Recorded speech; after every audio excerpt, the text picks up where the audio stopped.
Poderia haver uma antecipação da pauta? Eu estou com o projeto que é o 17º, nós ainda temos mais um antes.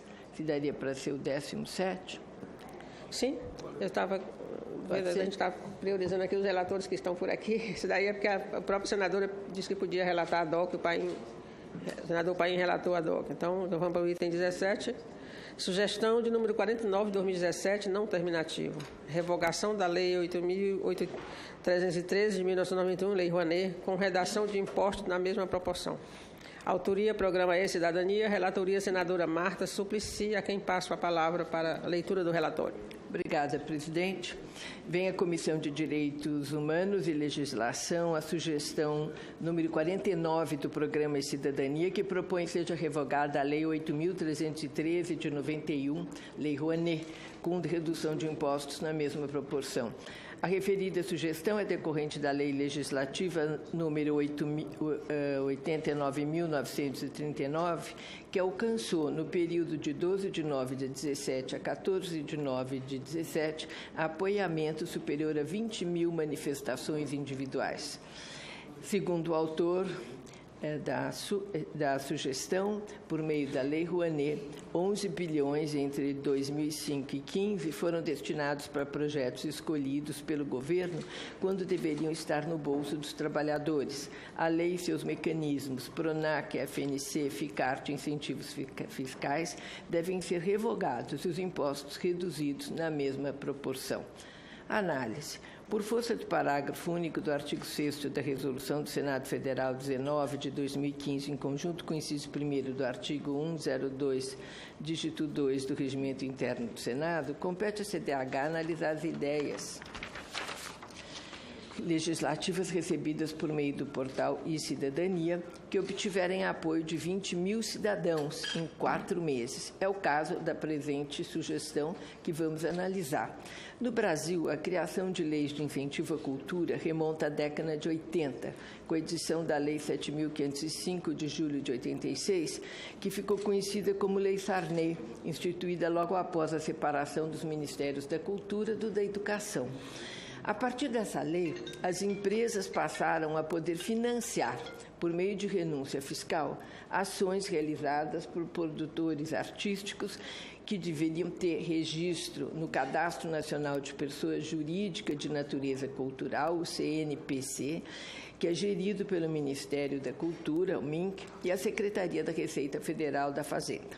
Após recebido o aporte de recursos a título de doação ou patrocínio, a entidade cultural deveria prestar contas à Receita e ao Ministério da Cultura sobre essa aplicação. Durante o governo do presidente Collor, a Lei Sarney, bem como outros incentivos fiscais em vigor destinados à cultura, foram extintos e, em seu lugar, foi instituída a Lei 8.313, de dezembro de 91, que ficou conhecida como Lei Rouanet, em referência ao então secretário da Cultura, Sérgio Rouanet. Essa nova lei introduziu 3 formas possíveis de incentivo à cultura no país. Primeiro, o Fundo Nacional de Cultura, o FNC, os Fundos de Investimento Cultural e Artístico, FICART, e o incentivo a projetos culturais por meio da renúncia, que é o mecenato, que é a Rouanet. Saiu o produtor como elemento central e, em seu lugar, entrou o projeto cultural, que passou a ser, então, analisado pelo MINC, que é o Ministério da Cultura, como passível de captação de recursos após aptos à renúncia fiscal. O MINC analisa a proposta do projeto cultural, se acha interessante, dá ok, e aí o responsável que apresentou o projeto tem que sair no mundo tentando captar o recurso. Se consegue captar o recurso, aí ele pode executar o projeto. Aí tem muito debate sobre essa questão. Eu acho que esses 20 mil pessoas que se posicionaram contra é devido a, certamente, vários escândalos que a Rouanet passa. É muito projeto, muito recurso e pouca capacidade de fiscalização. Então, realmente, há uma inquietação da população sobre esses recursos que são renúncia fiscal, né? A edição das leis de incentivo transformou a produção cultural no Brasil. A precursora Lei Sarney trouxe as primeiras experiências, depois que foram aprimoradas pela Lei Rouanet, que a sucedeu. Nos seus mais de 20 anos de vigência, a Lei Rouanet promoveu uma verdadeira revolução na produção cultural do país. Estudiosos, especialistas e profissionais do setor concordam que a indústria cultural brasileira de hoje é incomparável com a que existia antes da edição da Rouanet. Todavia, eles também acreditam que já é necessária, sim, a instituição de um novo marco regulatório que corrija as distorções e aprimore as conquistas da lei em vigor. Tem muita crítica. Diversos estudos realizados por especialistas reconhecem os resultados positivos do mecanismo de incentivo da Lei Rouanet. De acordo com tais pesquisas, é inegável que se produziu extraordinária massa de estímulos para a população, provavelmente influenciando em alguma medida, os processos de transformações sociais e econômicas que o Brasil experimenta nos últimos anos. Isso é evidente. Prova disso é que todas as principais instituições culturais brasileiras se mantêm parcial ou totalmente apoiadas em recursos do benefício fiscal do Programa Nacional de Apoio à Cultura, que é o PRONAC. Também toda a conjuntura das artes cênicas e de exposições de artes, festas literárias, desfiles carnavalescos, festivais de inverno, concertos de música instrumental, música erudita, edição de livros de arte, festejos tradicionais, para citar o que a gente mais conhece, são basicamente dependentes da renúncia fiscal da Lei Rouanet. Contudo, os especialistas consideram que o mecanismo do benefício fiscal já dá sinais de esgotamento. Há muito que fazer no campo de uma distribuição mais republicana desses recursos, criando-se estímulos e regras que favoreçam uma repartição mais equitativa com relação à distribuição dos recursos pelas regiões brasileiras. Isso é uma crítica que eu já fui ministra da Cultura. Eu quero dizer, sempre foi uma preocupação dos ministros. Eu mesma tentei muitas vezes. Mas a gente tem que entender algo. Quem põe o dinheiro, né, nessas produções culturais não põe de bondade. Põe que acha que é um mecanismo interessante para fazer o nome da empresa, né, e tem um recurso em termos de marketing. É por isso que põe. Quando você coloca um monte de exigências que tem que fazer aqui no Sudeste ou no Sul, mas tem que fazer mais 3 não sei aonde, há um recuo. Então, isso tem sempre a mesma briga, né? E nós temos muito mais empresas endinheiradas no sul do país e Sudeste do que no Norte e Nordeste. Então, tem que ter um peso forte na orientação. Isso tem, já tem há tempo, né? Mas, mesmo assim, a quantidade de recursos que é colocado para o Sul, Sudeste ou para o Norte não se compara. Agora, está na hora de mexer nisso, evidente. No final do ano 2014, a Câmara dos Deputados aprovou e encaminhou para o Senado projeto de lei que visa a instituição do Programa Nacional de Fomento e Incentivo à Cultura, que é o Procultura, que vai ser o novo marco regulatório para substituir a Lei Rouanet. Ele não vai tratar só da Rouanet, é grande, né, a tarefa.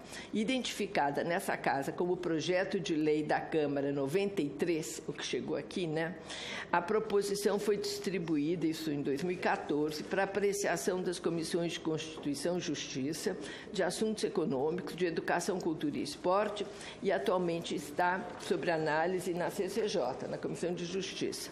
Os profissionais envolvidos com o setor cultural defendem a implementação do Procultura. Para eles, o Procultura vem aprimorar a presença do Estado no financiamento à cultura e representa um salto quantitativo e qualitativo no financiamento cultural do país em relação à Lei Rouanet. Faz tempo que eu li o Procultura, trabalhei bastante quando ele foi aprovado na Câmara, dei muita sugestão, acho que nessa época que era até ministra, mas a situação econômica, senador Paim, entre aquele momento e hoje, é anos-luz, viu? Está difícil, porque nós fizemos, eu não lembro bem, mas tinha um projeto que ia aumentando paulatinamente o recurso para a cultura, que ia ficar algo muito, muito bom, e que a gente sabe que o dinheiro investido na cultura volta para o Estado, né? Assim como no turismo, é a mesma coisa, só que não se investe.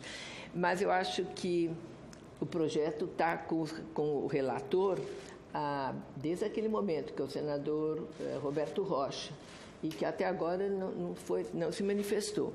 Bom, dessa forma, no Procultura repousam as expectativas do setor cultural como mecanismo de incentivo à cultura dos próximos anos.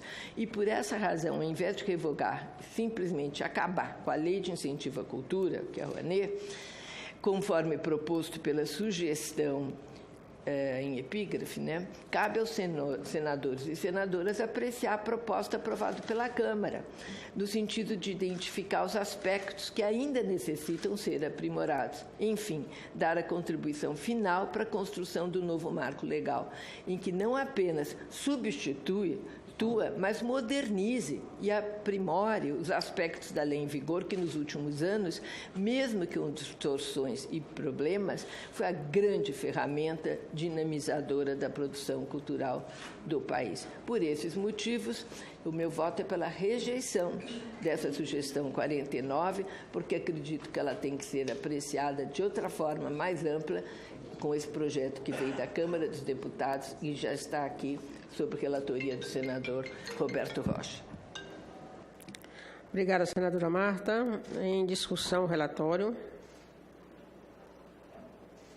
Eu quero só comentar assim, eu acho que já está na hora mesmo da substituição, até, se for o caso, porque já deu muito problema, assim. Quando começa a falar muito mal de uma coisa, alguma coisa está acontecendo, né? Então, acho que sendo esse Procultura uma coisa que vai sair do cofre do Estado. Quer dizer, o empresário vai pagar o imposto e esse dinheiro tem só que estabelecer, não sei se o projeto estabelece percentual, essa coisa toda. Senador, é um projeto que eu me lembre, era um projeto bastante complexo, mas muito ousado em termos de recuperação dos recursos. Eu não sei como acabou votado na Câmara, porque já deve ter sido muito mudado em relação ao original que o Ministério mandou. Em todo caso, está aqui. Como a Lei Rouanet do jeito que está não dá para continuar, nós temos que investir agora Vossa Excelência viu que passa em 3 ou 4 comissões, né? Acho que está na primeira ainda. Nosso problema é o processo legislativo lento, né?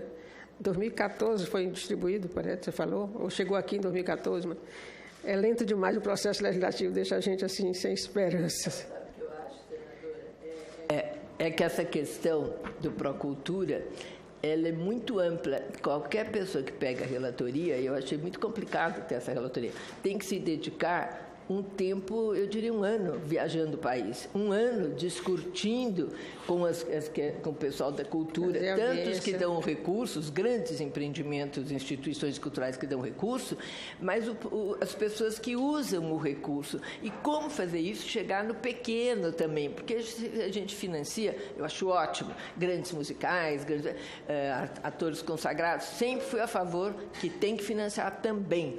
Agora, tem que financiar os menores, que não conseguem chegar, porque os patrocínios não querem os menores. Eles falam assim, qual é o patrocínio que tem um ator da Globo? Nada contra, mas aí eles patrocinam o que vai dar mais rendimento. Então, se tem essa cabeça, e é uma cabeça do sistema que vivemos, e está correto pelo sistema que vivemos, nós temos aí que usar a função de Estado, que nós consigamos auxiliar os menores. Então, é um desafio enorme. Mas nós podemos até conversar com o senador, que está com a relatoria, se ele não consegue, até o final do ano, que a gente passe isso, né? Interessante, boa ideia. Então, não havendo mais quem queira discutir, encerra a discussão, coloco em votação o relatório pela rejeição da sugestão. Senadores e senadoras que concordam, permaneçam como se encontram. Aprovado o relatório, que passa a constituir o parecer da CDH pela rejeição da sugestão. O projeto segue para análise na CCJ em decisão terminativa.